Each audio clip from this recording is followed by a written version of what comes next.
Yan guys, good evening. Yan, magpapainit tayo ng may tubig. Magpapakulo tayo gamit si Lucian Kalan. Yan, yan po, nakikita nyo naman po yung apoy blue, saka malapit na po siyang kumulo. Yan, malapit na po kumulo. Yan, nag-usap na po, malapit na po. May papakita ko sa inyo.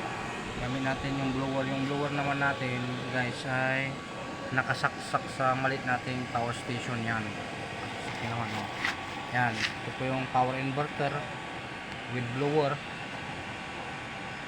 para maibsan yung init.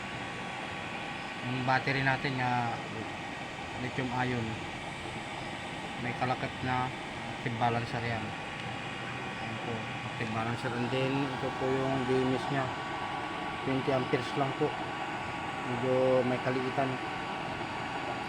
Next time medyo palitan natin ng medyo mataas na capacity. Ayan, ito po yung features nya. Pwede tayong mag-charge ng cellphone dito. Ayan, ayan, magana po yan. Then pwede rin tayong mag-charge. Ito po yung charger yan, pang cellphone din yan. Ayan, ayan, umilaw na. So goods po yan. Pag-charge ng cellphone, 1, 2, 3, 4, 4.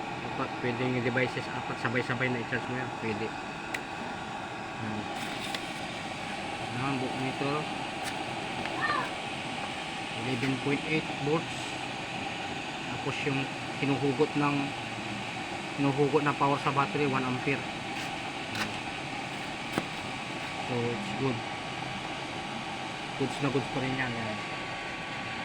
Yung inverter natin, ang nilalabas na power output ay 220 volt AC alternating current.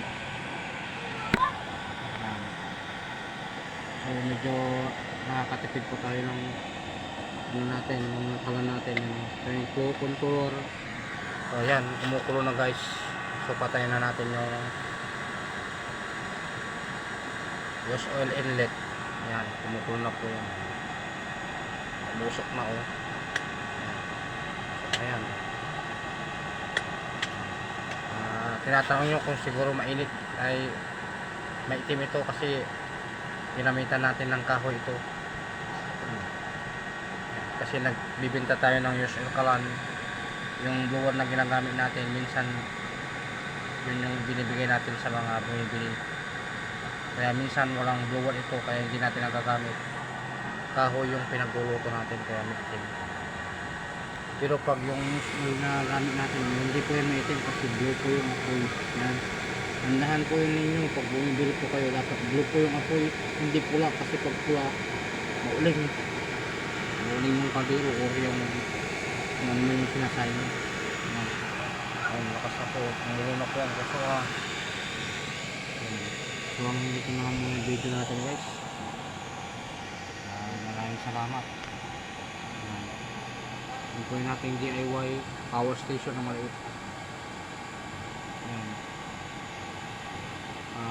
Bagong repair to guys, kasi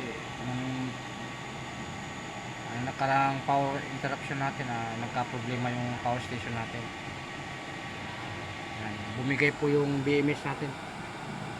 Yan, ito po, bumigay po ito kasi mataas po yung load na isinaksak nila. Yung sinaksak nilang load, mga umabot ng siguro 200 watts.